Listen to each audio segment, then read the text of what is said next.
نحمده ونصلي على رسوله الكريم اما بعد فاعوذ بالله من الشيطان الرجيم بسم الله الرحمن الرحيم رب اشرح لي صدري ويسر لي امري واحلل عقدة من لساني يفقهوا قولي اعوذ باللہ من الشیطان الرجیم بسم اللہ شروع اللہ کے نام سے جو بے انتہا مہربان نہایت رحم فرمانے والا ہے۔ ارشاد باری تعالی ہے وَإِذَا مَسَّ الْإِنسَانَ ضُرٌّ، اور جب پہنچتی ہے انسان کو کوئی تکلیف، دعا ربہ، تو وہ اپنے رب کو پکارتا ہے، منیباً الیہ، اس کی طرف رجوع کرتے ہوئے، ثم اذا خولہ نعمۃ منہ، پھر جب وہ رب اپنی طرف سے اس کو نعمت عطا کرتا ہے، یعنی مشکل دور ہو جاتی ہے، وہ دکھ دور کر دیتا ہے، نسی ما کان یدعو الیہ، تو انسان کا رویہ کیا ہوتا ہے؟ بھول جاتا ہے وہ سب کچھ جس کے لیے وہ دعائیں کرتا تھا، وہ سارے غم اور دکھ بھول جاتا ہے، اور ساتھ ہی دعائیں کرنا بھی بھول جاتا ہے۔ ما کان یدعو الیہ من قبل، اس سے پہلے جس چیز کے لیے وہ دعائیں کرتا تھا اب وہ سب فراموش کر دیا۔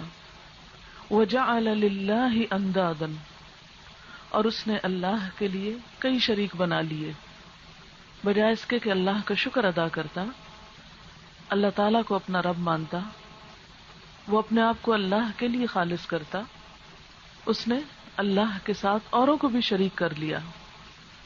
لیضل عن سبیلہ، تاکہ وہ اس کے راستے سے بھٹکا دے۔ قل تمتع بکفرک قلیلا، آپ کہہ دیجئے کہ اپنے کفر اور اس ناشکری کے ساتھ تھوڑا سا فائدہ اٹھا لو۔ انک من اصحاب النار، بے شک تم آگ والوں میں سے ہو۔ یہاں ایک انسانی رویے کا ذکر کیا گیا ہے۔ وہ رویہ کیا ہے کہ انسان پر جب مصیبت آتی ہے تو اس کا اپنے رب کے ساتھ معاملہ کیا ہوتا ہے، اور جب مصیبت دور ہو جاتی ہے تو پھر انسان کس راہ پہ چل پڑتا ہے۔ حقیقت یہ ہے کہ انسانی زندگی خوشی اور غم کا مجموعہ ہے۔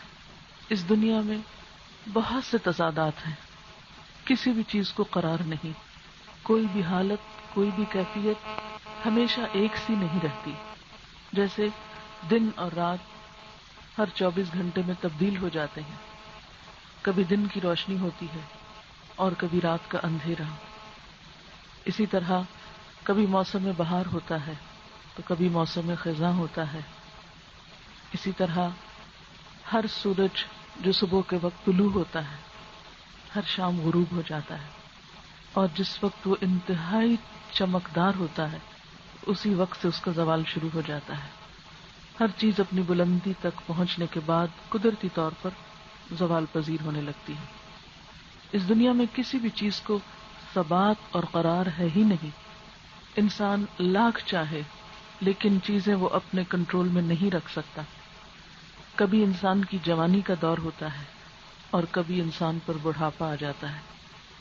آپ کتنی بھی کوشش کریں، کتنی بھی فٹنس کی کلاسز جوائن کر لیں، کتنی بھی اچھی دوائیاں کھا لیں، لیکن آپ بڑھاپے سے بچ نہیں سکتے۔ کبھی انسان صحت مند ہوتا ہے اور کبھی بیماری آ جاتی ہے۔ کبھی انسان کے دل میں خوشی پھوٹ رہی ہوتی ہے اور کبھی اسی دل میں غم اور دکھ اور تکلیف بھری ہوئی ہوتی ہے۔ زندگی کے یہ رویے اور زندگی میں پیش آنے والی یہ کیفیات انسانی زندگی کا جز ہے، حصہ ہے۔ کوئی بھی شخص ان چیزوں سے فرار حاصل نہیں کر سکتا اور ہمیشہ صرف اپنی مرضی کے حالات قائم نہیں رکھ سکتا۔ کتنا بھی طاقتور ہو انسان، کتنا بھی مالدار ہو، کتنا بھی صاحب علم ہو، کتنا بھی ہوشیار ہو، لیکن یہ ممکن ہی نہیں کہ چیزیں انسان کے بس اور انسان کے کنٹرول میں ہوں۔ آج اگر خوشی ہے تو کل غم بھی ہو سکتا ہے، اور یہ دونوں چیزیں انسان کے لیے دراصل امتحان ہیں کہ خوشی پا کر انسان کیا کرتا ہے اور غم کے موقع پر انسان کیا کرتا ہے۔ دونوں ہی فتنہ ہے، مال کا آنا بھی اور مال کا جانا بھی، نعمتوں کا ملنا بھی اور نعمتوں کا چھننا بھی۔ سبھی امتحان کے مختلف پہلو ہیں، اور دیکھا یہ جاتا ہے کہ انسان کرتا کیا ہے، کیا نعمت پا کر نعمت دینے والے کا شکر گزار بھی ہوتا ہے، اس کی طرف بھی متوجہ ہوتا ہے، اس نعمت پانے کے بعد اللہ تعالیٰ کی اطاعت اور فرما برداری کو سامنے رکھتا ہے یا اس کی نافرمانی کے کام کرنے لگتا ہے۔ تو یہاں بتایا یہ جا رہا ہے کہ بعض لوگوں کا حال یہ ہوتا ہے کہ جب انہیں کوئی تکلیف آتی ہے تو اس وقت وہ اپنے رب کی طرف رجوع کرتے ہیں، عام حالات میں بھولے رہتے ہیں، بھول کے بھی یاد نہیں کرتے، ضرورت ہی محسوس نہیں کرتے، وہ کہتے ہیں ہمارے پاس سب کچھ ہے۔ اللہ کو تو وہ یاد کرتے ہیں جو کسی مصیبت میں مبتلا ہوتے ہیں۔ عام کانسیپٹ ہے ہمارے معاشرے میں کہ اللہ تعالیٰ صرف دکھ تکلیف کے وقت ہی یاد آتے ہیں، اور بعض لوگ تو اس وقت بھی سرکشی اور دکھاتے ہیں اور زیادہ بگڑتے ہیں کہ ہم پہ دکھ تکلیف آئی کیوں، نعمتیں ملتی ہیں تو بھی شکر گزار نہیں ہوتے، اور اگر تکلیف آتی ہے تو اور ناراض ہو جاتے ہیں۔ ہر درجے کی بدبختی ہے انسان کی۔ کیا انسان اپنی حیثیت کو سمجھتا نہیں؟ کیا وہ اس عظیم الشان رب کا مقابلہ کرتا ہے؟ اس سے ناراض ہو کر انسان کے پاس پھر پناہ لینے کا، کہیں چھپنے کا کون سا ٹھکانہ ہے؟ کون ہے پھر جو انسان کو اللہ کی پکڑ سے بچا سکے؟ تو بتایا یہ جا رہا ہے کہ جب انسان کو تکلیف پہنچتی ہے تو وہ اپنے رب سے دعائیں مانگتا ہے، اور مانگنی چاہیے، کیونکہ اللہ تعالیٰ فرماتے ہیں اَمَّن يُجِيبُ الْمُضْطَرَّ إِذَا دَعَاهُ وَيَكْشِفُ السُّوءَ۔ اَمَّن يُجِيبُ الْمُضْطَرَّ، کون ہے جو بے قرار کی پکار سنے، بے قرار کی دعا سنے، وَيَكْشِفُ السُّوءَ، اور اس کی تکلیف دور بھی کر دے۔ کس کے ہاتھ میں، کس کے اختیار میں؟ کون ہے مشکل کشا؟ وہی اللہ، وہی تکلیفیں دور کر سکتا ہے، اس لیے پکارنا تو اسی کو چاہیے، لیکن صرف تکلیف میں نہیں، ہر حال میں اس کو پکارنا چاہیے، کیونکہ جو انسان صرف تکلیف میں پکارتا ہے تو فرشتے اس کی پکار کو جب سنتے ہیں تو کہتے ہیں کوئی نامانوس سی، کوئی نئی سی آواز ہے، پہلے یہ آواز کبھی نہیں آئی، یہ کو پہلی دفعہ سنائی دے رہی ہے۔ لیکن اللہ اپنے بندے کو شرمندہ نہیں کرتا۔ اللہ تعالیٰ تو اپنے بندے کے پلٹنے سے اتنا خوش ہوتا ہے، اتنا خوش ہوتا ہے کہ اس کی مثال ایک حدیث میں دی گئی کہ جیسے ایک شخص کی اونٹنی کھو جائے کسی صحرا میں، اور اس اونٹنی پر ہی اس کی زندگی کا سارا سامان لدا ہو، اور پھر انسان اسے تلاش کرے اور اسے کہیں نہ ملے تو اسے اپنی موت کا یقین ہو جائے کہ اب تو میں اس صحرا کو پار بھی نہیں کر سکتا، اور میرے کھانے اور پینے کا سامان بھی کوئی نہیں، اب تو موت یقینی۔ اتنے میں یہ کہا کہ وہ اونٹنی مل جائے تو انسان خوشی کے مارے پکار اٹھے کہ یا رب تو میرا بندہ اور میں تیرا رب۔ یعنی ہوتا ہی ہے نا کہ جب انسان پر خوشی کے جذبات غالب ہوتے ہیں، شدت ہوتی ہے خوشی کی، تو اس کی زبان سے ایسی ایسی باتیں نکلتی ہیں جو عام طور پر نہیں نکلتی، انسان اس سے بھی بے قرار ہو جاتا ہے، جیسے تکلیف سے بے قرار ہوتا ہے اسی طرح بعض اوقات خوشی سے بھی بے قرار ہو جاتا ہے۔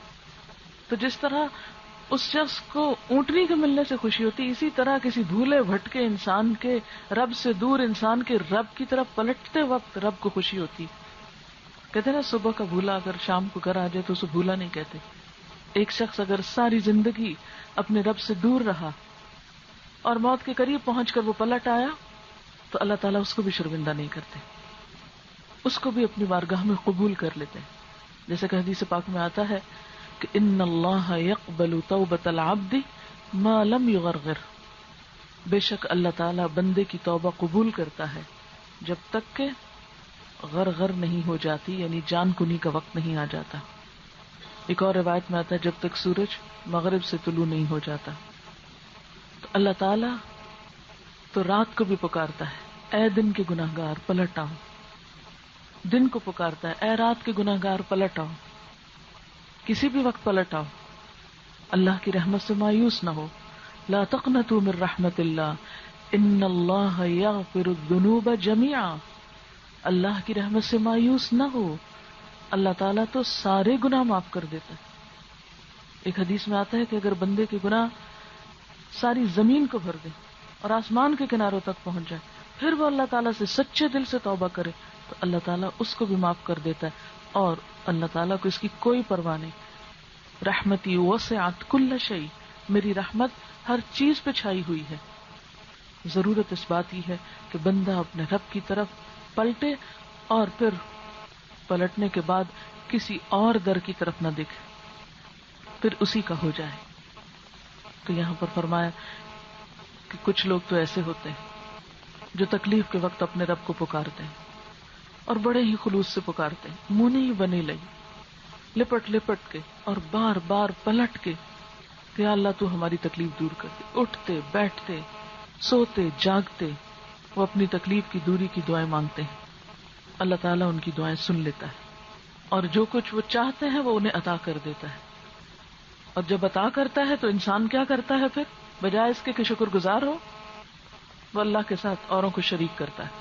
ثم اذا خولہ نعمتا من, جب اللہ تعالیٰ اپنے پاس سے نعمت عطا کرتا ہے, یعنی بندے کی محض دعاؤں کی وجہ سے نہیں, یا بندے کی کسی کوشش سے نہیں, اپنی رحمت اور اپنا فضل فرماتا ہے, تو بندے کا پھر طریقہ کیا ہوتا ہے کہ نعمت کو پا کے اس طرح بھول جاتا ہے, اپنے رب ہی کو فراموش کر دیتا ہے. اسے برے دن بھول جاتے, اسے تکلیف بھول جاتی, اسے اپنا تڑپنا اور کراہنا اور دعائیں مانگنا بھول جاتا ہے. وہ پلٹ کر پھر وہیں آ کھڑا ہوتا ہے جیسے پہلے تھا, جیسے مصیبت کے آنے سے پہلے اپنے رب کو بھولا ہوا تھا, پھر وہ اسی طرح دوبارہ بھول جاتا ہے. وہ صرف اپنے رب کو یاد کرتا ہے مشکل کے وقت, اور بعد میں تو کہاں اور میں کہاں. انتہائی بے وفا.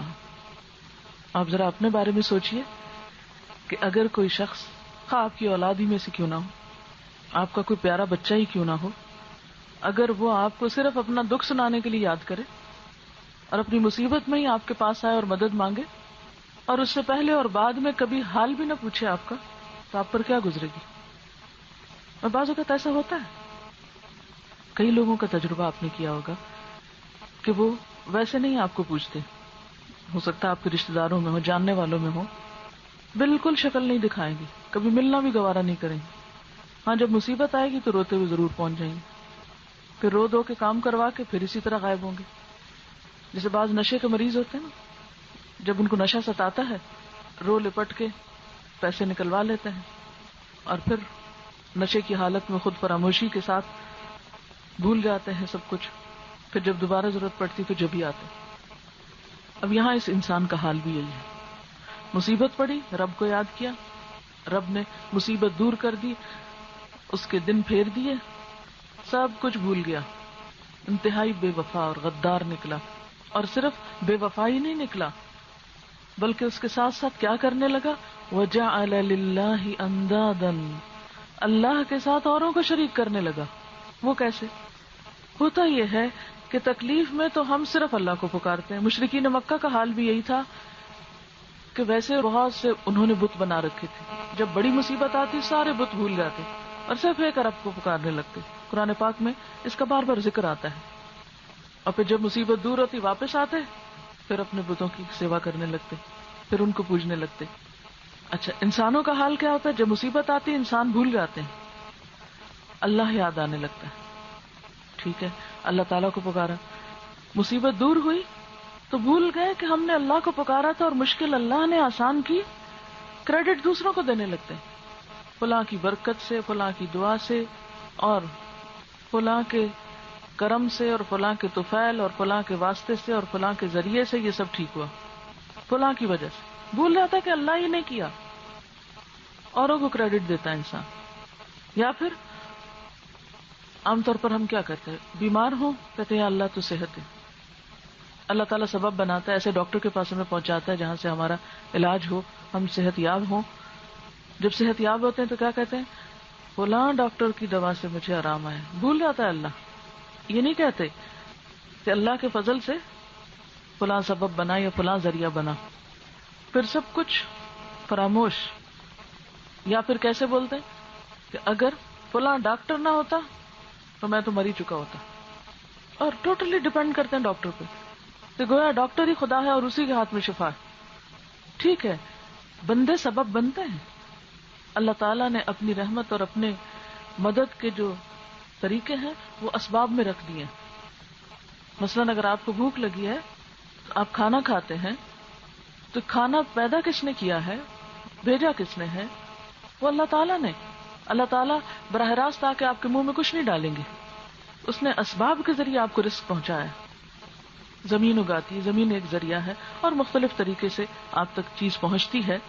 تو بالکل اسی طرح جب مصیبت کے دور ہونے پر انسان یہ کہتا ہے کہ فلاں نے کیا ہے, اور اس کے دل و دماغ میں بھی اپنے رب کا تصور نہیں ہوتا, اور دوسروں کو انسان سب کچھ سمجھ لیتا ہے, تو اس پر اللہ تعالیٰ ناراض ہوتے ہیں کہ دیکھو اب تو یہ میرا نام بھی نہیں لے رہا. جب مصیبت تھی تو مجھے ہی پکار رہا تھا, پھر ڈاکٹر بھولے ہوئے تھے, اور اب جب ہو گیا سب کچھ تو اب سب کچھ انہیں کو سمجھ رہا اور مجھے بھول گیا. تو یہ انتہائی رویے, یہ ایکسٹریمزم ناپسندیدہ ہے. اور پھر فرمایا لیضل عن سبیلہ, اوروں کو بھی اللہ کے راستے سے بھٹکاتا ہے. یعنی ایسی باتیں کر کے دوسروں کے دل میں بھی یہی ڈال دیتا ہے, دوسروں کو بھی اسی چیز کا سبق سکھا دیتا ہے, اور دوسروں کو بھی اللہ سے دور کر دیتا ہے. کیونکہ آپ دیکھیں نا, جب ہماری کوئی تکلیف دور ہوتی, کوئی آ کے ہم سے ضرور پوچھتا اچھا پھر کیا کیا تم نے, اس بیماری کے لیے کیا کیا, یا اس مصیبت کے لیے کیا کیا, تو ہم بہت سی باتوں کا ذکر کرتے ہیں, اور عام طور پر پوری مجلس میں, پوری گفتگو میں ایک دفعہ بھی اللہ تعالیٰ کا نام نہیں لیتے کہ اللہ کا کرم ہوا, اللہ کی عنایت ہوئی, اللہ تعالیٰ کی رحمت ہوئی. سبب ذریعہ انسان ہوتے ہیں, لیکن اذن جب تک اللہ کا نہ ہو اس وقت تک کوئی چیز فائدہ نہیں دیتی. آخر ایسا کیوں ہوتا ہے کہ بہت سے انسان ڈاکٹرز کے پاس جاتے ہیں, انہی ڈاکٹرز کے پاس بعض لوگوں کو شفا ہوتی ہے, اور انہی کے پاس بعض لوگ زندگی سے ہاتھ دھو بیٹھتے ہیں. ایسا کیوں ہوتا ہے؟ ایک دوا سے آپ کا درد دور ہو جاتا ہے, اسی دوا سے کسی دوسرے کا نہیں ہوتا. اللہ کا اذن ہوتا ہے تو یہ سب ہوتا ہے, انسانوں کے ہاتھ میں کچھ نہیں ہے. تو یہ ہمارے ایمان کا حصہ ہے کہ ہمیں کوئی بھی جو تکلیف آتی ہے یا جو کوئی بھی نعمت ملتی ہے سب اللہ کی طرف سے ہوتا ہے. ایک حدیث میں آتا ہے کہ اگر سارے لوگ مل کر تمہیں کوئی فائدہ پہنچانا چاہیں تو ہرگز نہیں پہنچا سکتے جب تک اللہ نہ چاہے, اور اگر سارے لوگ مل کر تمہیں کوئی نقصان دینا چاہے کوئی نقصان نہیں دے سکتا جب تک کہ اللہ نہ چاہے. تو بندہ مومن, اس کے ایمان کا حصہ ہے ہر چیز میں اللہ کی یاد, ہر چیز میں اس کا ذکر, اس پر اعتماد, اس پر یقین, اس پر بھروسہ, کیونکہ انسان تو سب کمزور ہیں. اب دیکھیے حضرت ابراہیم علیہ السلام نے کیا کہا تھا, وَإِذَا مَرِضْتُ فَهُوَ يَشْفِينِ, جب میں بیمار ہوتا ہوں تو وہ مجھے شفا دیتا ہے. حضرت ابراہیم علیہ السلام کا مقام کتنا بلند ہے, لیکن وہ انسان بھی ہیں, بیمار بھی ہوتے ہیں, اور جب بیمار ہوتے ہیں تو شفا کس سے مانگتے ہیں؟ اللہ تعالیٰ سے, کسی اور سے نہیں. وَإِذَا مَرِضْتُ فَهُوَ يَشْفِينِ, تو سب تکلیفیں اللہ دور کرتا ہے. اس لیے سب سے پہلے اور سب سے آخر اسی کا خیال ہمارے دل میں ہونا چاہیے, کیونکہ جب انسان اپنے رب کو تھام لیتا ہے تو پھر زندگی میں مایوسی نہیں آتی. انتہائی مشکل سے مشکل حالات میں انسان مطمئن رہتا ہے, انتہائی شدید غم کے موقع پر بھی وہ اپنے ہوش و حواس نہیں کھوتا. ورنہ عام طور پر کیا ہوتا ہے کہ جب انسان کے سامنے کوئی مضبوط سہارا نہیں ہوتا تو انسان تھوڑی تھوڑی تکلیفوں پر بالکل مایوس ہو کر رہ جاتا ہے. اللہ کو تھامنا دراصل کیا ہے, ایسے مضبوط کڑے کو تھامنا کہ جسے کبھی نہیں ٹوٹنا. لن انفصام لہا, اللہ کا بھروسہ, اللہ کا سہارا, اللہ کی مدد ہی ایسی چیز ہے کہ جو انسان کو ہمیشہ اطمینان اور سکون میں رکھتی. اس کے علاوہ ہر دوسری چیز آپ کو مایوس کرے گی. اگر آپ کو بندوں سے خیر پہنچتا ہے تو وہ بھی اللہ کے فضل اور اذن سے پہنچتا ہے. ورنہ آپ نے دیکھا ہوگا اپنے ہی بہن بھائی منہ موڑ جاتے ہیں, اپنے ہی پیارے نظریں پھیر لیتے ہیں, اپنے ہی قریب کے لوگ منہ موڑ جاتے ہیں. آپ کچھ بھی نہیں کر سکتے, کسی کا دل آپ کے ہاتھ میں نہیں ہے, آپ کسی سے محبت ڈیمانڈ نہیں کر سکتے, آپ کسی کے دل میں اپنی محبت ڈال نہیں سکتے, اور اگر کسی کو آپ سے نفرت ہے تو آپ نکال نہیں سکتے جب تک کہ اللہ کا اذن نہ ہو. ہر چیز اس کے ہاتھ میں. لہٰذا ایسی تمام کیفیات میں ہمارا طریقہ کار کیا ہونا چاہیے کہ اللہ ہی کی طرف رجوع کرنا چاہیے. آپ دیکھیے کہ نبی صلی اللہ علیہ وسلم کا طریقہ کیا تھا. کوئی بھی مشکل آپ کی زندگی میں آتی, کوئی بھی تکلیف آتی, فوراً اللہ کی طرف رجوع کرتے. حدیث میں آتا ہے اذا حزبہ امر فزع الی الصلاۃ, جب آپ کو کوئی بھی اہم کام پیش آتا, کوئی مشکل پیش آتی, فوراً نماز کی طرف جاتے تھے, فوراً نماز سے سہارا لیتے تھے. واستعینوا بالصبر والصلاۃ, مدد مانگو صبر اور نماز کے ساتھ، ہر حال میں اللہ کی طرف رجوع. اور یہی وہ چیز ہے جو انسان کو ایک کانفیڈنٹ عطا کرتی، اطمینان، اعتماد، جو انسان کو ٹوٹنے نہیں دیتی، انسان کو گرنے نہیں دیتی، انسان کو مایوسی کے کھڈ میں نہیں جانے دیتی. لیکن جس شخص کا ایمان اللہ پہ مضبوط نہیں ہوتا، وہ اولاً بندوں کے سہارے ڈھونڈتا ہے اور بعد میں بھی بندوں کو ہی کریڈٹ دیتا ہے، وہ بندوں میں ہی اٹکا رہتا ہے. کبھی سوچے تو صحیح، ایک طرف خالق کائنات ہے اور ایک طرف اس کی مخلوق ہے. پوری مخلوق میں سے کوئی ایک چیز چن کے یہ کہیں کہ وہ اس قابل ہو کہ آپ کا رب دوسرے نمبر پہ چلا جائے یا وہ پیچھے رہ جائے. کوئی ایک چیز ہے کہ جس میں ہم کھو جائیں یا الجھ جائیں اور ہم اپنے رب کو فراموش کر دیں؟ آسمان کی طرف دیکھیں، زمین کی طرف دیکھیں، سونے چاندی کی طرف دیکھیں، کوئی بھی چیز جس سے آپ کو محبت ہے، ہر اس چیز کی طرف دیکھیں کہ میرے رب کے مقابلے میں یہ چیز حیثیت کیا رکھتی ہے. کچھ بھی تو نہیں. کیا میں اسے چھوڑ کر اس میں کھو جاؤں؟ نہیں. انسان کو یہ زیب ہی نہیں دیتا کہ اپنے جیسی مخلوق میں اس طرح کھوئے کہ اپنے رب کو فراموش کر دے، اپنے رب کو بھول جائے. ٹھیک ہے، انسان کے لیے اللہ تعالیٰ نے بہت سی چیزیں خوبصورت بنائی ہیں اور اللہ ہی نے بندوں کے دل میں ان کی محبت بھی پیدا کی، ان چیزوں کی اٹریکشن بھی دل میں رکھی. یہ بھی اللہ ہی کی طرف سے ہوتا ہے. زُيِّنَ لِلنَّاسِ حُبُّ الشَّهَوَاتِ مِنَ النِّسَاءِ وَالْبَنِينَ وَالْقَنَاطِيرِ الْمُقَنطَرَةِ مِنَ الذَّهَبِ وَالْفِضَّةِ وَالْخَيْلِ الْمُسَوَّمَةِ وَالْأَنْعَامِ وَالْحَرْثِ ذَلِكَ مَتَاعُ الْحَيَاةِ الدُّنْيَا وَاللَّهُ عِندَهُ حُسْنُ الْمَآبِ. خوبصورت بنا دی گئی. زُيِّنَ لِلنَّاسِ لوگوں کے لیے کیا چیز؟ حب الشہوات، خواہشات کی محبت. کس کس چیز کی خواہش؟ من النساء عورتوں میں سے، والبنین بیٹوں کی خواہش، والقناطیر المقنطرہ ڈھیروں ڈھیر مال، من الذهب والفضہ سونے اور چاندی میں سے، والخیل المسومہ نشان زدہ گھوڑے سواریاں، والانعام مویشی جانور، والحرث کھیتیاں. ان سب چیزوں کی محبت ہے انسان کے دل میں. یہ اللہ نے ڈالی ہے، فطری چیز ہے، اس سے کوئی بھی انکار نہیں کر سکتا. اور ان چیزوں کی محبت کا ہونا کوئی برا بھی نہیں ہے. ہاں، ایک شرط پر، اللہ کی ذات پیچھے نہ جائے، اس کی اطاعت اور اس کی محبت اور اس کی اہمیت نمبر 2 پر بھی نہ ہو کبھی. ہمیشہ سب سے اہم ترین چیز اللہ ہی کی ذات ہے. یہ چیزیں اس وقت تک خیر ہیں، انسان کے لیے نعمت ہے، جب تک یہ اللہ کی اطاعت میں مددگار ہے. اور یہ ساری چیزیں انسان کے لیے شر ہیں، دشمن ہیں، جب یہ اللہ کے راستے میں رکاوٹ، بیریئر بن جائیں. یہ انسان کو اپنے اندر اتنا مشغول کر دیں کہ رب کی ذات فراموش ہو جائے. یہ رب کو پسند نہیں. پھر فرمایا قل تمتع بکفرک قلیلا. یہ جو تمہارا ناشکری کا رویہ ہے، انکار کا رویہ ہے، خدا فراموشی کا رویہ ہے اور دنیا کی چیزوں میں کھو گئے ہو بری طرح، یہ سب چیزیں کتنے دن ان کو انجوائے کر سکو گے؟ اپنی اس ناشکری کے ساتھ جو مزے تم کر رہے ہو رب کو بھول کر، صرف انہی چیزوں کے ہو کر، انہی پہ گر کے، تو تھوڑے دن کی بات ہے. قل تمتع بکفرک قلیلا انک من اصحاب النار. بے شک تم آگ والوں میں سے ہو. جو رب کو بھول جائے، جو رب کے ساتھ شریک کرے کسی اور کو، جو رب سے زیادہ کسی اور کو اہمیت دے، پھر وہ رب کے کام کا نہیں. رب کو اس کی ضرورت نہیں ہے، اس لیے کہ اللہ نے بندوں کو اپنے لیے پیدا کیا. جب بندے اللہ کے بنتے ہی نہیں تو پھر اللہ کو کیا ضرورت ہے ایسے بندوں کی؟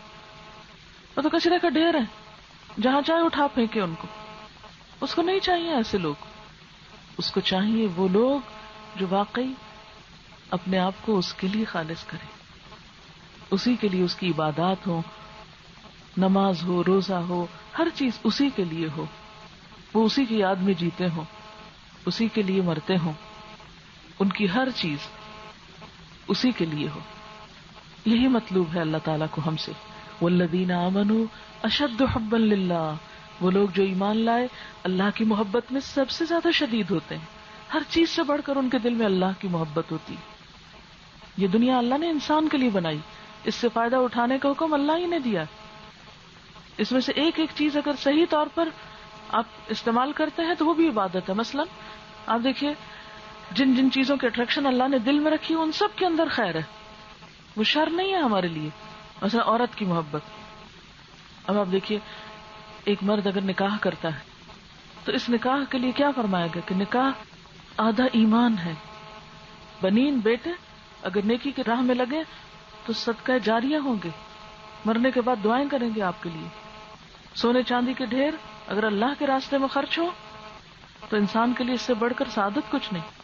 اسی طرح سواریاں, سواری پہ بیٹھ کے آپ سنیما ہاؤس بھی جا سکتے ہیں اور سواری پہ بیٹھ کے آپ مسجد بھی جا سکتے ہیں. یہ تو استعمال ہے کسی بھی چیز کا کہ آپ اس سے استعمال کیسے کرتے ہیں. تو جس راستے میں آپ اس کو استعمال کریں, اگر آپ نیکی کے لیے استعمال کر رہے ہیں تو جتنی بھی اعلیٰ ترین گاڑی ہوگی وہ آپ کے لیے بری نہیں ہے. اسی طرح کھیتی ہے, مویشی ہے, جب اللہ کا حق اس میں سے نکالا جائے, مثلاً آپ مویشیوں کی زکوٰۃ نکالتے ہیں تو وہ جو اللہ کے راستے میں دیتے ہیں اس کا اجر ہے.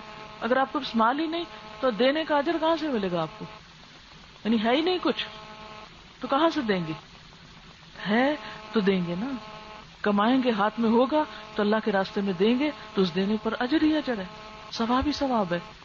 اسی طرح اگر آپ کے پاس کھیت ہے, پیداوار ہے, کسی بھی قسم کی کوئی پروڈکشن ہے, اس زمانے میں انڈسٹری نہیں تھی, انڈسٹریلسٹ ہیں آپ, تو بھی اگر اس میں آپ اللہ کا حق نکال رہے ہیں, بندوں کی خیرخواہی کا کام کر رہے ہیں, اس کے ذریعے اچھی چیزیں بنا کر انسانوں کی خدمت کر رہے ہیں, انسانوں کی زندگی آسان کر رہے ہیں, سراسر عبادت ہے. یہ بھی رزق حلال کی طلب بذات خود ایک عبادت کا کام ہے. تو یہاں پر بتانا کیا مقصود ہے کہ یہ چیزیں بری نہیں ہیں. ان چیزوں کے ہوتے ہوئے رب کی یاد اختیار کرنا یہ اعلیٰ ترین درجے کا کام ہے. جیسے حضرت سلیمان علیہ السلام کو اللہ تعالیٰ نے نعم العبد کہا, بہترین بندہ. کیوں؟ اس لیے نبی تو تھے ہی, بادشاہ بھی تھے, اور اس کے ساتھ ان کی خاص خوبی کیا تھی؟ انہ اواب, کہ وہ بار بار اپنے رب کی طرف پلٹتے تھے, بار بار اپنے رب کی طرف رجوع کرتے تھے. پھر اللہ تعالیٰ فرماتے امن هو قانت آناء اللیل ساجدا وقائما یحذر الآخرة ویرجو رحمت ربی. کیا بھلا وہ شخص جو رات کی گھڑیوں میں اللہ کی عبادت کرتا ہے, سجدے اور قیام کی حالت میں وقت گزارتا ہے اور آخرت سے ڈرتا ہے, وَيَرْجُو رَحْمَةَ رَبِّهِ, اور اپنے رب کی رحمت کا امیدوار ہے. کیا یہ شخص اور ناشکرا شخص برابر ہو سکتے ہیں؟ یہاں پر ایک اور کردار کا ذکر ہے کہ جو اپنے آپ کو اللہ کے لیے خالص کیے ہوئے, اور اس کی علامت کیا ہے کہ وہ صرف پبلک میں نہیں, لوگوں کے بیچ میں نہیں, رات کی تنہائیوں میں بھی اٹھ کے اپنے رب کے لیے قیام کرتا ہے, اپنے رب سے دعائیں کرتا ہے اور آخرت سے ڈرتا ہے. ہم تہجد کب پڑھتے ہیں؟ جب ہمیں کوئی دنیا کی مشکل پیش آتی. پھر ہم کہتے ہیں کون سا طریقہ ایسا ہو کہ ہماری مشکل دور ہو, اس کے لیے پھر نمازوں کی پابندی بھی شروع کر دیتے ہیں اور ساتھ تہجد بھی پڑھتے ہیں. لیکن عام دنوں میں فرض سے بھی غفلت اختیار کر لیتے ہیں. لیکن جس کے دل میں اللہ کی سچی محبت ہو اور واقعی جو آخرت کا خوف رکھتا ہو, وہ خاموشی کے ساتھ بغیر دکھاوے کی عبادت کرتا ہے. جب کوئی نہ دیکھ رہا اس کو, وہ ایسی تنہائیاں تلاش کرتا ہے کہ جہاں وہ ہو اور اس کا رب ہو, جہاں وہ براہ راست اپنے رب کا شکر گزار بھی ہو اور عبادت گزار بھی ہو, اور اس کے لیے کبھی کھڑا ہو کے اسے پکارے, کبھی سجدے میں پکارے. کیونکہ آپ دیکھیے کہ جس سے بھی ہمیں محبت ہوتی ہے, ہم کیا چاہتے ہیں؟ تنہائی میں اس سے بات کریں, الگ ہو کے بات کریں. قدرتی طور, فطری طور پر آپ دیکھیے اکیلے میں بات کرنی. یہاں پر آپ دیکھیے کہ اگر واقعی اللہ سے محبت ہے تو اکیلے میں بات نہیں کریں گے, اللہ سے تنہائی میں بات نہیں کریں گے, کریں گے, انتظار کریں گے, شوق سے اٹھیں گے. اور اگر کسی وجہ سے رات کو نہ بھی اٹھ سکے تو دن میں بھی ایسی گھڑیاں ہو سکتی کہ جب آپ اپنے آپ کو سب سے کاٹ کر ایک اللہ کے لیے خالص کریں. تبتل الیہ تبتیلا. ایک حدیث میں آتا ہے کہ عقل مند انسان کے لیے لازم ہے کہ ہر روز اس کی زندگی میں کچھ گھڑیاں ایسے ہوں کہ جن میں وہ اپنے رب سے بات کرے. ایک تو نا ایک ریچول کے طور پر ہم بغیر سوچے سمجھے اللہ اکبر کر کے السلام علیکم تک, بغیر ایک دفعہ بھی سوچے کہ کیا پڑھ رہے ہیں, نماز پڑھتے ہیں. یہ تو اللہ سے بات نہیں ہوتی. اللہ سے بات کرنے کا طریقہ کیا ہے کہ واقعی بندے اور رب کے بیچ میں کوئی دوسرا نہ ہو, وہ اور اس کا رب. کبھی چپ کے پکارے, کبھی اونچے اونچے پکارے, کبھی کسی طرح, کبھی کسی طرح, لیکن اپنی محبت کا اظہار کرے, کیونکہ ہر محبت اظہار مانگتی ہے. تو اسی طرح اللہ تعالیٰ سے محبت کے لیے کیا کرنا ہے؟ الگ ہو کے، تنہائی میں، نیت صرف اس کے لیے خالص کر کے، اپنے سارے جذبات اس کے لیے وابستہ کر کے، کبھی رو کر اسے پکارے، کبھی تڑپ کر، کبھی کسی طرح، کبھی کسی طرح، کیونکہ رب کو پانا اس زندگی کی سب سے بڑی دریافت ہے۔ آپ جو کچھ بھی پاتے ہیں نا، یعنی سینس آف اچیومنٹ جو ہوتی ہے وہ انسان کو بہت کانفیڈنس دیتی ہے اور انسان کے لیے بہت خوشی کا سبب ہوتی ہے۔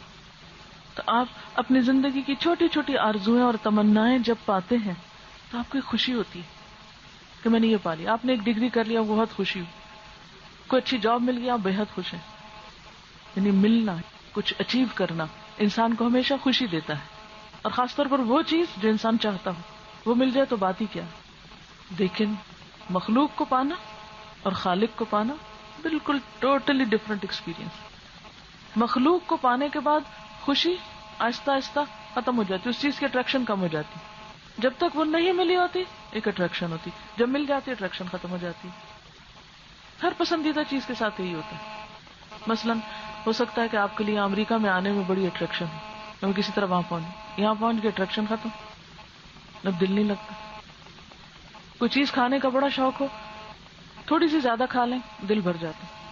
ایک کپڑا پسندیدہ ترین 2-4 دفعہ پہن لیں دل سے اتر گیا۔ لیکن یاد رکھیے اللہ تعالیٰ کو پانے کی وہ خوشی ہوتی ہے جو کبھی پرانی نہیں ہوتی، وہ دن بدن بڑھتی تو ہے، پرانی نہیں ہوتی، ختم نہیں ہوتی، وہ دل سے نہیں جاتی، بالکل ایک مختلف چیز ہے۔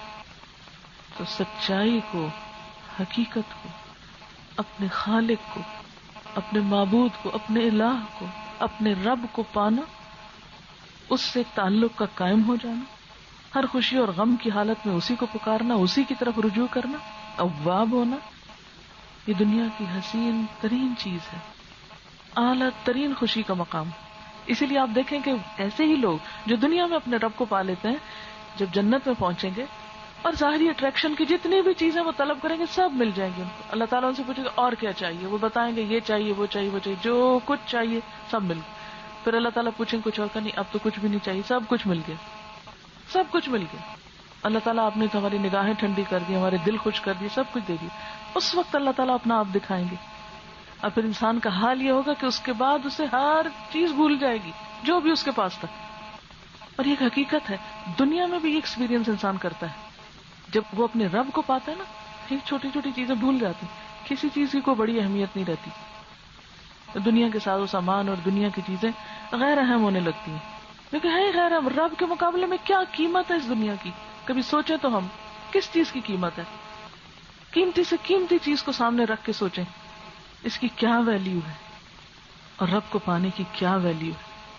اسی لیے جو شخص حقیقی معنوں میں اپنے رب کو پا لیتا ہے، پھر اس کو نماز مشکل نہیں لگتی، پھر اس کو سجدہ مشکل نہیں لگتا، پھر اس کو ذکر مشکل نہیں لگتا، پھر اس کو اطاعت کا، نیکی کا کوئی کام مشکل نہیں لگتا، وہ ہر چیز کے لیے دوڑتا چلا جاتا ہے۔ اور پھر آپ دیکھیے کہ رب کو پا لینے والا جتنا جتنا اس کی عظمت کو پاتا ہے اتنا زیادہ وہ ڈرنے والا بن جاتا ہے کہ میرے رب کو کوئی چیز ناگوار نہ لگے، کیونکہ وہ سمجھتا ہے کہ اس کا حق ادا نہیں کر سکتا۔ لیکن دوسری طرف وہ رب کی رحمت سے نا امید بھی نہیں ہوتا، مایوس بھی نہیں ہوتا۔ وَيَرْجُو رَحْمَةَ رَبِّهِ قُلْ هَلْ يَسْتَوِي الَّذِينَ يَعْلَمُونَ وَالَّذِينَ لَا يَعْلَمُونَ، کہہ دیجئے کیا برابر ہو سکتے ہیں وہ لوگ جو جانتے ہیں، علم رکھتے ہیں، اور وہ جو علم نہیں رکھتے؟ تو گویا رب کو پانے کے لیے پھر علم کی ضرورت ہوتی۔ کون سے علم کی؟ خاص طور پر رب کی اس کتاب کے علم کی۔ صرف کسی اندھیرے کمرے میں بیٹھ کے آپ 1000 دفعہ اللہ کر کے رب کو نہیں پا سکتے۔ جس طریقے پر آپ اس کی کتاب کو پڑھ کے پا سکتے ہیں، علم کے رستے سے پا سکتے ہیں۔ ٹھیک ہے، ذکر اپنی جگہ ہے، اللہ کو پکارنے کا اپنا لطف ہے، اس میں صرف 1000 کی پابندی کیوں ہے؟ بے حساب پکارو اس کو، اور صرف کسی خاص کمرے میں بیٹھ کے پکارنے کی کیا ضرورت ہے؟ ہر جگہ پکارو اس کو۔ رسول اللہ صلی اللہ علیہ وسلم کے بارے میں آتا ہے کان یذکر اللہ فی کل احیان، کہ آپ ہر حال میں اللہ کو یاد کرتے تھے، ہر جگہ اللہ کو یاد کرتے تھے۔ کبھی آپ دیکھیے دعائیں کتنی مانگتے ہیں آپ۔ تو یہاں بھی جو انسان کا علم بڑھتا چلا جاتا ہے. جیسے کہ ایک اور جگہ پر آتا ہے انما یخشی اللہ من عباده العلماء، کہ بے شک اللہ سے ڈرتے ہیں اس کے علم والے بندے ہی. اور حقیقت یہ ہے کہ جب انسان واقعی جان لیتا ہے کہ رب کی ہستی کیسی ہے، جو اور اس کے بارے میں ایکسپلور کرتا ہے، جانتا ہے، پہچانتا ہے، اتنا اور زیادہ اس سے خشیت اور اس سے خاص قسم کا تعلق بڑھتا چلا جاتا ہے. جب تک رب کو انسان پہچانتا نہیں نا، تو رب کے بارے میں انسان کا رویہ پھر بہت ہی ایٹیٹیوڈ جو کیجول سا ہوتا ہے. وہ کھڑے ہوئے نماز پڑھ لی، نہ سوچا نہ سمجھا، کیسے کھڑے ہیں کیسے نہیں، پاکی نہ پاکی ہے یا نہیں، دوپٹہ ہے صحیح یا نہیں، کدھر ہے رخ کدھر نہیں، بس ٹھیک ہے کوئی نہیں، وہ غفور الرحیم میں سب قبول کر لے گا. لیکن جب انسان کے دل میں اللہ کی معرفت آتی ہے نا، تو انسان بہت کانشیس ہو جاتا ہے. لیکن جب آپ کسی بندے کو اہمیت دیتے ہیں تو اس کے سامنے جاتے ہوئے کتنے کانشیس ہوتے ہیں، میرے کپڑے تو ٹھیک ہے، میرے لکس ٹھیک ہے. آپ شیشہ دیکھ کے جاتے ہیں. کیوں دیکھتے ہیں شیشہ؟ محبت کرنے والا تو آپ کو ہر حال میں چاہے گا، آپ کے بال الجھے ہوں تب بھی وہ چاہے گا آپ.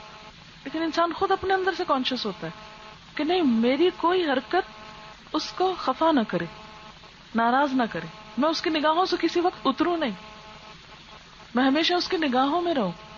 پھر وہ ہر وہ کام کرنے کو تیار ہو جاتا ہے جو اس کے محبوب کا پسندیدہ ہوتا ہے.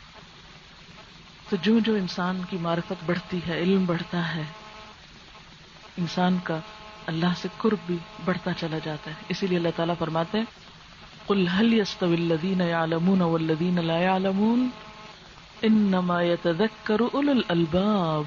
بے شک نصیحت پکڑتے ہیں عقل والے، سمجھ والے لوگ ہی بات سمجھتے ہیں. تھوڑا سا ان آیات کو پھر عربی میں اصل کلام میں سنیے. قُلْ يَا عِبَادِ الَّذِينَ آمَنُوا، آپ بتا دیجئے، کہہ دیجئے اے میرے وہ بندو جو ایمان لائے ہو. بہت پیارا انداز ہے خطاب کا. عام طور پر آپ قرآن پاک میں پڑھتے ہیں یا ایھا الذین آمنوا، اے لوگو جو ایمان لائے ہو. یہاں اللہ تعالیٰ اور قریب کر کے اپنے بندوں کو پکارتا ہے. قل یا عبادی، کہیے اے میرے بندو، میرے بندو، میرے خاص بندو، الذین آمنوا، جو ایمان لے آئے، جو بات مانتے ہو. اتقوا ربکم، اپنے رب کا تقوی کیا کرو، رب سے ڈرا کرو، بندوں سے نہیں. اور تقوی میں پھر محبت اور خوف دونوں ساتھ ساتھ چلتے ہیں.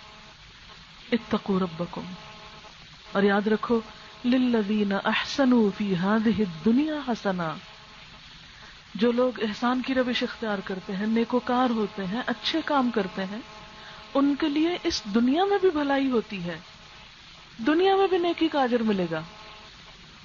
وارض اللہ واسعہ. اگر ایک جگہ تمہیں اپنی کوششوں کے نتائج اچھے نظر نہیں آتے تو وہاں سے ہجرت کر جاؤ، اللہ کی زمین بہت وسیع ہے. انما یوفی الصابرون اجرہم بغیر حساب، صبر کرنے والوں کو ان کا اجر بے حساب ملے گا، ان لمیٹڈ. تو نیکی کس چیز کا نام ہے؟ تقوی کا نام، اللہ کے ڈر کا نام، جو انسان کی زبان روک لیتا ہے جھوٹ سے، چغلی سے، کسی کو اذیت دینے سے، کسی کی نقلیں اتارنے سے، جو اللہ کی محبت میں ہر مشکل سے مشکل کام خوشی سے کر گزرتا ہے. کوئی بڑے سے بڑا اللہ کا حکم ماننا اس کو پھر مشکل نہیں لگتا، کہتا میرا رب اس پر راضی، وہ خوش ہوگا، میں تو اپنا پیٹ کاٹ کے بھی دے سکتا، اپنی ضروریات بچا کے بھی دے سکتا. آپ کو وہ واقعہ یاد ہوگا کہ ایک انصاری صحابی کے پاس آپ صلی اللہ علیہ وسلم نے کچھ مہمان بھیجے تھے. گھر میں صرف اتنا کھانا تھا کہ جو خود کھاتے یا مہمان کھاتے. تو بیوی سے کہا بچوں کو کسی طرح بہلا کے سلا دو اور چراغ بجھا دو، اور ساتھ بیٹھ جاتے ہیں اور یوں ظاہر کرتے ہیں جیسے ہم کھا رہے ہیں تاکہ مہمان اطمینان سے کھا لے. تو انہوں نے کیا کیا، چراغ بجھایا، ساتھ بیٹھ گئے، گویا کھانے میں شریک ہوں، اور مہمان کو سارا کھانا کھلا دیا. خود ساری رات بھوکے رہے، بھوکے سوئے. تو اللہ تعالیٰ نے ان کے بارے میں آیت نازل کی وَيُؤْثِرُونَ عَلَىٰ أَنفُسِهِمْ وَلَوْ كَانَ بِهِمْ خَصَاصَةٌ، وہ اپنی ذات پہ دوسروں کو ترجیح دیتے ہیں خواہ خود بھوکے ہی کیوں نہ ہو. یہ کون کر سکتا ہے خود بھوکا رہ کے کسی کو کھلائے؟ ہم تو خود کھاتے بھی ہیں تو کسی کو نہیں کھلا سکتے. ہم کہتے ہیں خود اپنا بندوبست کرو، ہمارے پاس کچھ نہیں، ہماری طرف مت دیکھو. سب کچھ ہے لیکن دینے کا دل نہیں ہے، صرف اس وقت دینا چاہتے جب ہمیں بھی کچھ ملے. ہے سب کچھ پھر بھی اور کی لالچ ہے. کہ کچھ دو گے تو ملے گا، نہیں تو نہیں ملے گا. لیکن اللہ کی محبت رکھنے والے یہ نہیں سوچتے کہ انہیں کون دے رہا اور کون نہیں دے رہا. وہ تو اللہ کی محبت میں دیتے ہیں، خواہ خود بھوکے ہی کیوں نہ ہو. وہ اپنی ضروریات کاٹ کے دے دیتے ہیں. لن تنالوا البر حتى تنفقوا مما تحبون. تم نیکی کو پا ہی نہیں سکتے جب تک وہ خرچ نہ کرو جس سے تم محبت رکھتے ہو. جب تک اپنی پسندیدہ ترین اعلیٰ ترین چیز اللہ کے راستے میں نہیں دیتے. یہ نیکی کے دعوے سب ایسے ہی ہیں. یہ نہیں کہا کہ ہر وقت ایسا ہی دو، لیکن عام حالات میں صدقہ خیرات کرتے ہوئے کبھی اپنی پسندیدہ ترین چیز بھی دو اللہ کے راستے میں. اسی کا نام تقویٰ ہے، اسی کا نام احسان ہے. اور میں جو احسان کرتے ہیں وہ آخرت میں تو اجر پائیں گے ہی، وہ دنیا میں بھی اجر پاتے. اچھا ہم کیا کرتے ہیں؟ بے صبری. ہم کہتے ہیں آج ہم نے فلاں کی مدد کی ہے، کل فوراً ہماری مشکل آسان ہونی چاہیے. نہیں ہوئی کوئی فائدہ نہیں، بہت صدقہ کیا، بہت دعا کی، کچھ نہیں بنا، چھوڑو یہ سب کچھ اور کرو. فوراً بے صبرا پن، عجلت، جلد بازی. لیکن اللہ تعالیٰ کیا فرماتے ہیں کہ ضروری نہیں کہ جہاں تم نیکی کرو گے وہیں سے تم کو بدلہ ملے گا. نہیں، یہ تو تم نے اللہ کے لیے کی تو اللہ تعالیٰ تو کہیں بھی دے گا، ایک زمین پر نہیں دوسری زمین پر. آج تم یہاں اللہ کی مخلوق کی مدد کرتے ہو، اللہ کی مخلوق کے کام آتے ہو، تو ضروری نہیں کہ اسی زمین سے تمہیں وہ پیداوار واپس ملے. کیونکہ دنیا کے عام حالات میں مادی حالات کیا ہے کہ جہاں آپ دانہ ڈالیں گے وہیں سے گندم نکلے گی. لیکن اللہ کے لیے جو کچھ تم خرچ کرتے ہو، فی سبیل اللہ جو کچھ تم دیتے ہو، خالص اس کی رضا اور خوشی کے لیے، تو ضروری نہیں کہ جہاں تم دو یا جس ہاتھ میں دو اسی ہاتھ سے تمہیں پلٹ کے واپس ملے. وہ کہیں اور سے جا ملے گا اور تم سوچ بھی نہیں سکتے. ایسی غیب سے مدد ہوگی کہ تمہارے تصور میں بھی نہ ہو. کیونکہ اللہ کا وعدہ ہے قرآن میں کہ جو تقوی اختیار کرے گا یرزقہ من حیث لا یحتسب، وہ اس کو وہاں سے رزق دے گا جہاں سے اس کا خیال بھی نہیں گزرا ہوگا. وہ اس کو وہاں سے عنایت کرے گا کہ اس کے بارے میں انسان کی سوچ بھی کبھی نہیں گئی ہوگی. ایک ہوتا ہے نا کچھ چیزوں کا آپ کو انتظار ہوتا ہے، سوچ ہوتی، پلاننگ ہوتی، منصوبہ بندی ہوتی، یہ ہوگا، یہ ملے گا، وہ کریں گے. نہیں، آپ اللہ کی خاطر آنکھیں بند کر کے لوگوں سے صلے کی پرواہ کیے بغیر خرچ تو کریں. اللہ تعالیٰ آپ کو فی ہذہ الدنیا حسنہ، اس دنیا میں بھی حسنہ، بھلائی اور خیر سے نوازے گا. اور آپ دیکھیے سب سے بڑا تو ریوارڈ انسان کو اسی وقت اطمینان قلب کی شکل میں ملتا. آپ کوئی نیکی کریں آپ اسی وقت ریوارڈ پائیں گے، باقی چیزیں تو بعد میں، اطمینان فوراً آئے گا. وَأَرْضُ اللَّهِ وَاسِعَةٌ، اور اللہ کی زمین بڑی وسیع ہے. تم چھوٹے دل رکھتے ہو، تم تنگ دل ہو، تم ایک خاص ڈبے میں بند ہو کے بس دیکھتے ہو کہ جو کچھ ہے اسی دنیا میں. ہم عام طور پر اسی رویے کے حامل ہوتے ہیں، محدود نظر رکھتے ہیں، شارٹ سائٹڈ ہوتے ہیں. ہم سمجھتے ہیں بس فائدہ اسی چار دیواری کے اندر ہے، اگر ہے کچھ تو یہی ہے، اس سے باہر کچھ نہیں. ارض اللہ واسعہ، اللہ کی زمین بہت بڑی ہے، بہت بڑی. بھلائی پانے کے لیے کیا کرنا ہوگا؟ صبر، انتظار. انما یوفی الصابرون اجرہم بغیر حساب، صبر کرنے والوں کو ان کا اجر بے حساب ملے گا، بے حساب، یعنی جسے گن نہ سکے وہ. لیکن عام طور پر صبر ہی سب سے مشکل کام ہے. جب کسی کو کہا جاتا ہے نا صبر کرو، کہتے ہیں آخر کب تک کریں؟ صبر کرو جب تک بھی کرنا ہے، کیونکہ صبر کی بھی کوئی حد نہیں اور صبر کے اجر کی بھی کوئی حد نہیں. آپ کو نہیں پتا کب تک صبر کرنا پڑے کسی کی اذیت پہ، کسی دکھ پہ، کسی بیماری پہ، کسی تکلیف پہ. مثلا آپ کو اگر بخار ہو گیا، آپ کو کیا پتا کب تک رہے گا؟ آپ امید رکھ سکتے ہیں کہ جلد ٹھیک ہو جائیں گے، لیکن نہیں بھی ہو سکتا. تو ایسے میں کیا یہ نہیں کہ ایک دو دن تو بڑے اچھے رہے اور تیسرے دن رونا دھونا شروع کر دیا اور اللہ تعالیٰ سے شکوے شروع کر دی کہ کیوں نہیں ٹھیک ہوتا یہ سب، اور میں تو اللہ تعالیٰ اب اور کچھ نہیں پڑھ رہی، بس اب میں نہیں دعا مانگوں گی. نہیں، ایسی لڑائی تھوڑی کر سکتے اس سے. انتظار کرو، صبر کرو. آپ کو یاد ہے حضرت یوسف علیہ السلام نے جو خواب دیکھا تھا اس کی تعبیر 40 سال بعد ملی تھی. حضرت ابراہیم علیہ السلام نے دعا مانگی تھی کہ اے رب میں نے اپنی اولاد کو یہاں لا بسایا ہے تو ان کے اندر ایک پیغمبر اٹھا. 2500 سال بعد دعا قبول ہوئی. 2500 سال بعد. حضرت ابراہیم علیہ السلام دنیا میں نہیں، لیکن ہر مومن، اور صرف مومن ہی نہیں، یہود، نصارہ، سب ان کا نام لینے والے، سب ان کی رسپیکٹ کرتے ہیں. انہوں نے اللہ کی خاطر قربانیاں دی.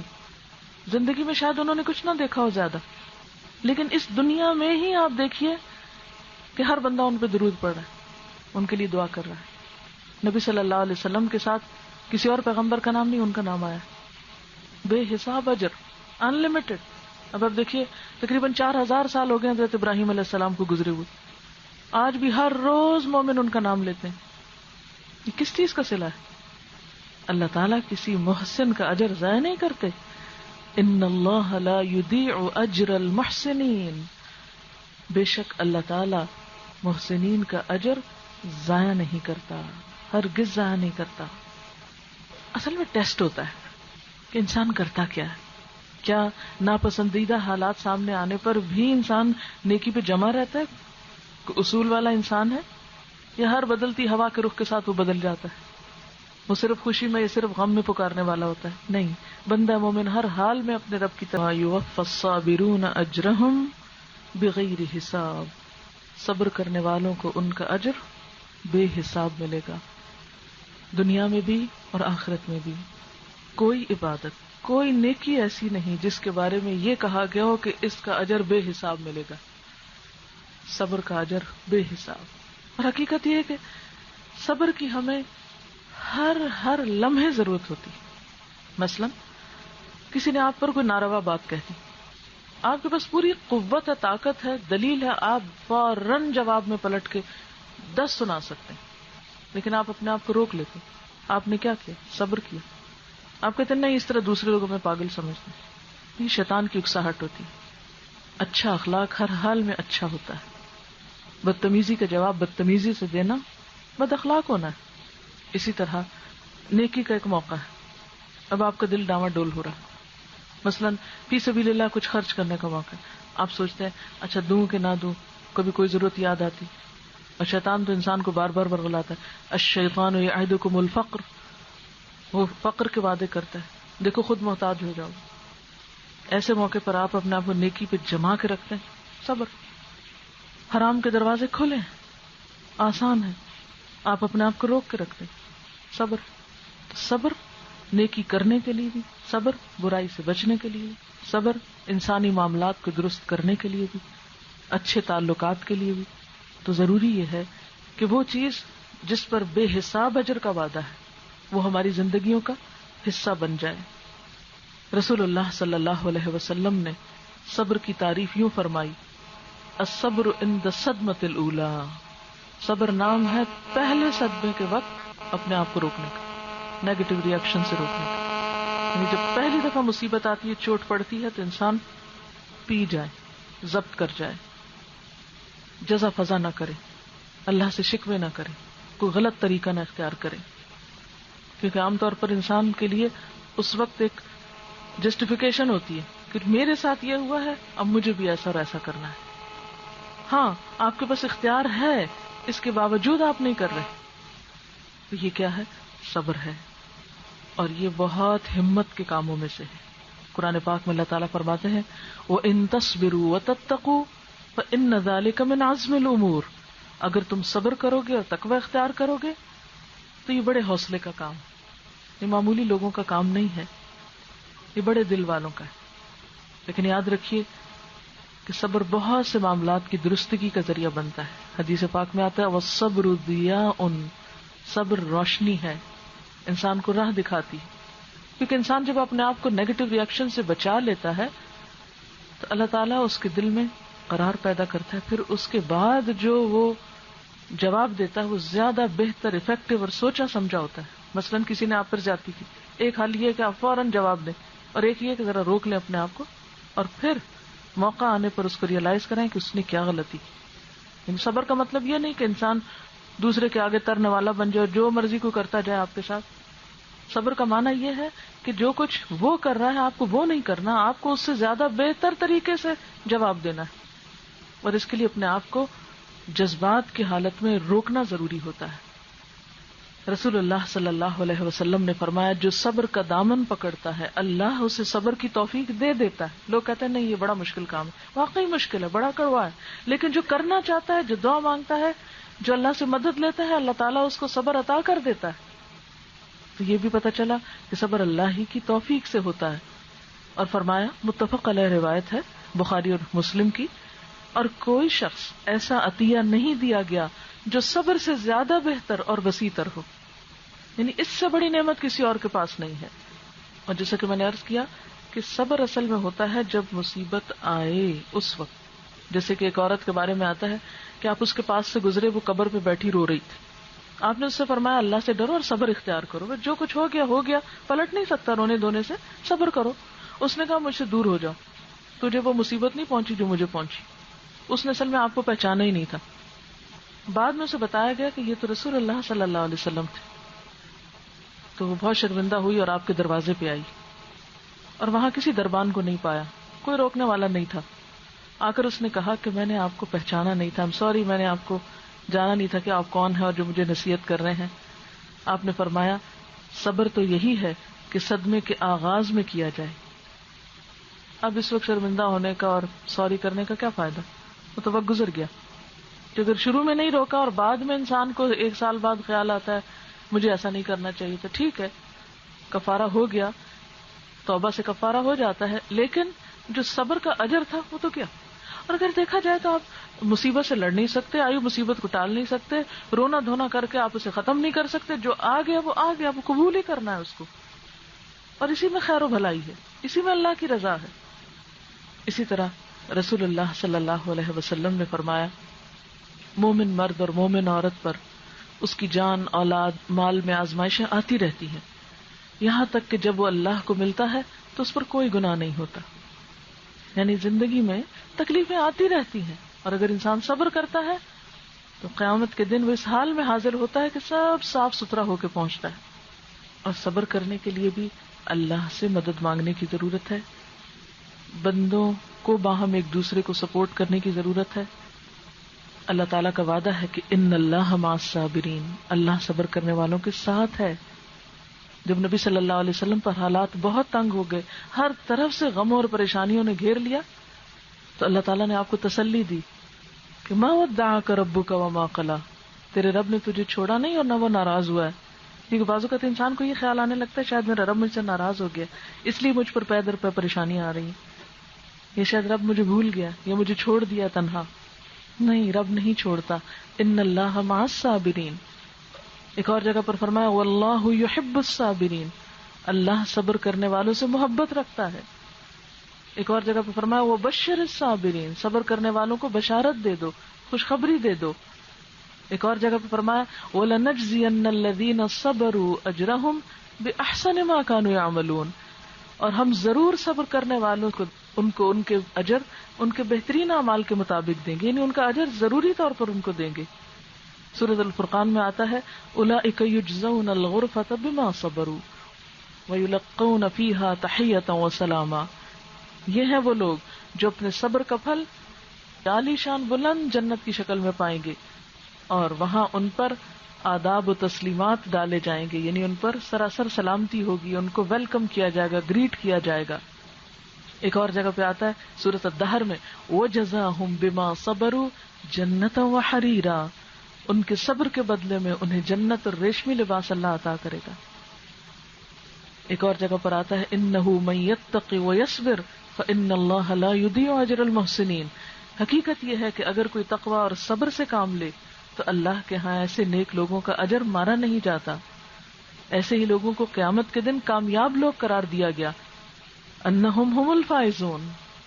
تو اللہ تعالیٰ سے دعا ہے کہ اللہ تعالیٰ ہمیں ویسا ہی بنا لے جیسا بننا اس کو پسند ہے, اور ہمارے کردار اور اخلاق اور عمل میں بہترین چیزیں پیدا کرے. الحمدللہ ولا الہ الا اللہ واللہ اکبر ولا حول ولا قوة الا باللہ العلی العظیم. اللہم صلی علی محمد وعلی آل محمد کما صلیت علی ابراہیم وعلی آل ابراہیم انک حمید مجید. اللہم بارک علی محمد وعلی آل محمد کما بارکت علی ابراہیم وعلی آل ابراہیم انک حمید مجید. ربنا آتنا فی الدنیا حسنۃ وفی الآخرۃ حسنۃ وقنا عذاب النار. ربنا لا تزغ قلوبنا بعد إذ هديتنا وهب لنا من لدنك رحمة إنك أنت الوهاب. ربنا هب لنا من أزواجنا وذرياتنا قرة أعين وجعلنا للمتقین اماما. یا اللہ پاک جو کچھ ہم نے پڑھا ہے، سنا ہے، سنایا ہے، تو اسے قبول فرما. کوئی بھول چوک ایسی ہو گئی ہو، کوئی بات زبان سے ایسی نکلی ہو جو آپ کو پسند نہ آئی ہو، تو یا اللہ ہم سے درگزر فرما اور اس بات کو ہم سے دور کر دے اور ہمیں نیکی کے رستے کی ہدایت اور توفیق دے. یا اللہ ہمیں صبر کرنے والا بنا. یا اللہ ہمیں اپنی محبت عطا فرما. یا اللہ ہمیں بہترین علم عطا فرما. یا اللہ اپنے آگے قیام اور سجدے کرنے والا بنا. یا اللہ دکھ سکھ ہر حال میں اپنی ہی طرف رجوع کرنے والا بنا. ربنا تقبل منا. یا اللہ جو کوشش ہم نے کی اسے قبول فرما. یا اللہ ہماری نیتوں کو اپنے لیے خالص کر لے. یا اللہ جو بھی بہنیں یہاں آئی ہیں، جنہوں نے بھی جو تکلیف اٹھائی ہے، جو کوشش کی ہے، جو قدم بھی یہاں تک آنے میں اٹھایا ہے، یا اللہ تو اسے قبول فرما. یا اللہ سب کی تکلیفیں، دکھ، پریشانیاں دور فرما. سب کے بچوں کو صحت و عافیت عطا فرما. یا اللہ جو دکھی ہیں ان کے دکھ دور فرما. یا اللہ ہمارے دوستوں، عزیزوں، رشتہ داروں کو ہدایت عطا فرما، نیکی کی توفیق عطا فرما. یا اللہ تو ہمیں تنہا نہ چھوڑنا. یا رب العالمین تو مرتے دم تک اور پھر اگلے مقامات پر بھی حق پر جمائے رکھنا. یا اللہ اس کام میں جس جس نے جو تعاون کیا ہے ان سب کو بہترین اجر و جزائے خیر عطا فرما. یا اللہ ہم سب پر اپنی رحمتیں، برکتیں اور نوازشیں فرما. یا اللہ تمہارے بچوں اور آئندہ نسلوں کو ایمان پہ قائم رکھ. یا اللہ دنیا میں امن پیدا کر دے. یا اللہ سارے انسانوں کی خیرخواہی اور بھلائی کی توفیق عطا کر دے. یا اللہ ہمیں ہر ایک کے لیے خیر خواہ بنا. ربنا تقبل منا انک انت السمیع العلیم وتب علینا انک انت التواب الرحیم. وصلی اللہ تعالی علی خیر خلقہ محمد وعلی آلہ واصحابہ واہل بیتہ اجمعین برحمتک یا ارحم الراحمین. الہی آمین. سبحانک اللہم وبحمدک نشہد ان لا الہ الا انت نستغفرک ونتوب الیک. والسلام علیکم ورحمۃ اللہ وبرکاتہ.